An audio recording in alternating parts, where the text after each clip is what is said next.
appreciate merit clubs. So, guys, hitting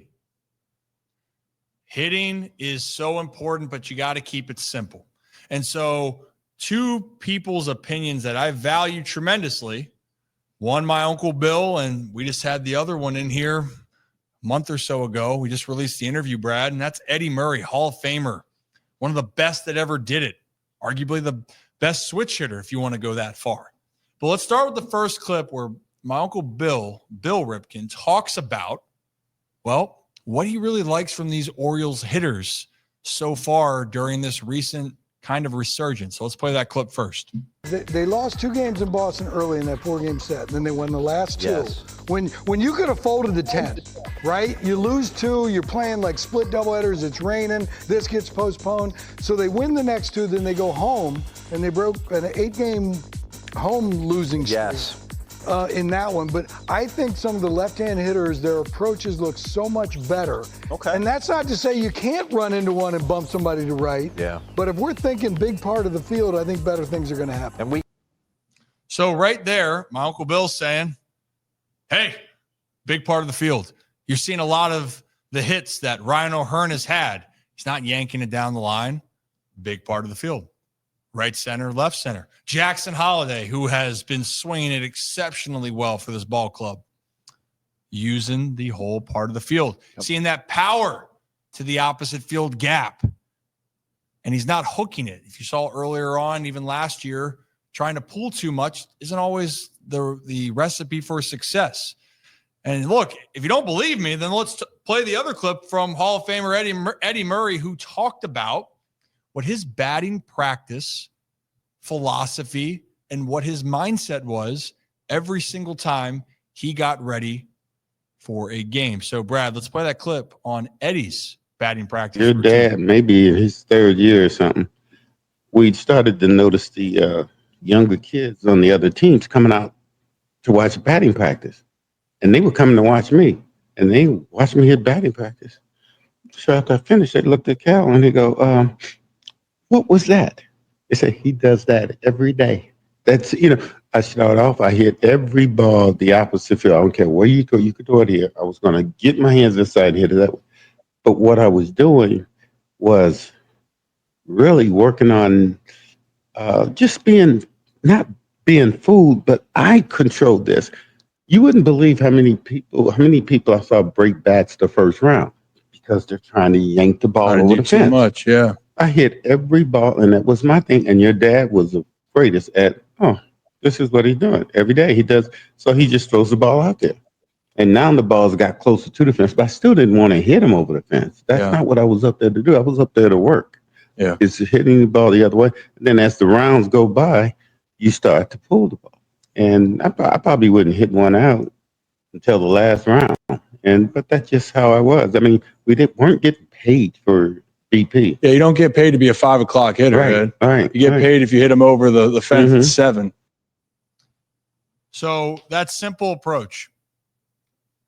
Eddie didn't care where it was in the first round. And if the ball's right at his face, he was still trying to hit it the other way.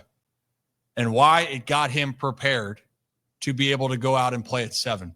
And you even heard him mention, I could have hit home runs in BP, but they don't pay me to hit home runs and be a 5 o'clock hitter. For that reference, for those that don't know, people can be called a 5 o'clock hitter or just a BP hero, So when they say, hey, they don't pay you to be a BP guy or 5 o'clock hitter, they play you when the lights come on at 7 p.m. to show up. And Eddie showed up, worked out for him, hit over 500 home runs, 3,000 hits. He's one of the few players to ever accomplish that feat. And it's an approach. It's not a coincidence to me, Zach. Ryan O'Hearn is on an absolute tear. If you watch his at-bats yesterday, his 2 hits that he had, the other way. And guess what? He's driving the baseball with authority. Yeah. So he's getting his hits, but he's a complete hitter right now because he is driving it to wherever it's pitched. Yeah, I mean, they brought it up on the broadcast yesterday on Masson. Ryan O'Hearn, before the game, was talking to Kevin Brown and them, and they asked him about his approach, and it just right on cue, he said, I'm trying to fall behind, and then Q shot one over, break your soul pretty much. Like you want me to, try to roll over and pull this, and nope, I'm just going to flip it over the shortstop real fast, and now I'm sitting on first base. And if you look at the guys that have been successful more than just Ryan O'Hearn this season, even Jackson Holiday, when he's over this past 30 games at this point, the biggest, I guess, I don't want to say change that he's seen, I guess from the results at least, is he is using the whole field. There have been times where obviously, yes, maybe the power is not as much. He's not pulling the ball as much for these big home runs, the big grand slams.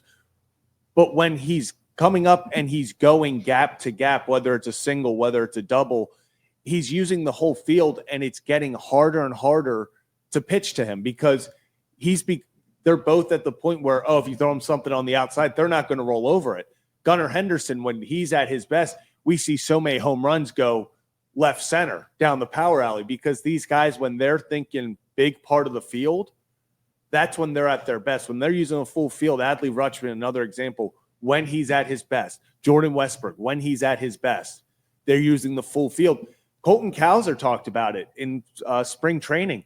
He said, hey, people are saying that wall is impacting righties. He's like, it's impacting me as well because I've been having to try to avoid. I've been having to try to pull more over the past few years because I don't want to hit a fly ball out there. That's an out. Now, all of a sudden, he can think more big part of the field. He can use the power alley to left. And I think that's where it helps these guys. It's that mindset of using the whole field. You don't have to pull everything, and then we're grounding out 4 straight guys going to first or second. Using the whole field, that mindset. And I think you're seeing it kind of work in front of your eyes right now for the Orioles. And baseball's different right now where I know when people want to go, wait a minute, Eddie played at a time where it's different spin rates and the velocity is harder. By the way, guys still threw very hard back then.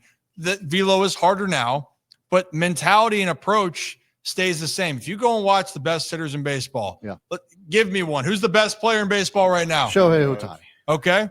Can Shohei hit the ball anywhere at any time for power? Yes. Yep. How about give me another one? Who's the guy in New York for the Yankees? Judge.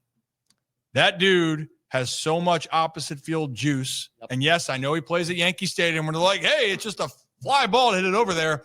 Guess what? He's sitting there. I'm going to use the whole field. He's doing it more than just New York. No doubt about it.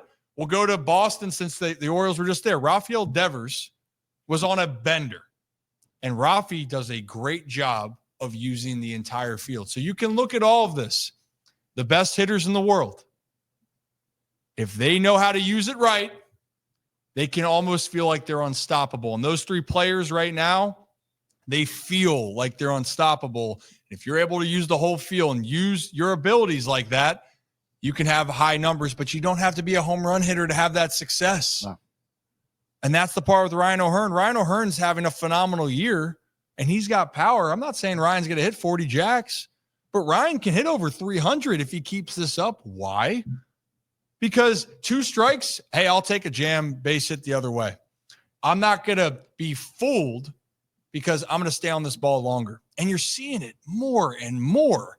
And I love that. I think that that's something, if you want to teach young kids moving forward, and you could say all about philosophies, if you find a way to make something happen with 2 strikes, you're going to have more success. And if you're able to teach young kids the power and the secret sauce, it's like Michael Jordan in Space Jam with the secret juice or whatever he has, and it makes you think that you can be a superhero or have superpowers. That's to me with hitting. If you can teach a player to believe that they can drive the ball the other way, good things are going to happen. So I love it. I love Eddie's perspective. I love what these hitters are doing in the game. And it just goes to show you, using the whole field is still the cool thing to do. And I know home runs are cool too, but if you like that video and this conversation, hit that like and subscribe button. Ryan Ripken Show. We're here live every Tuesday, Wednesday, and Thursday on YouTube and X.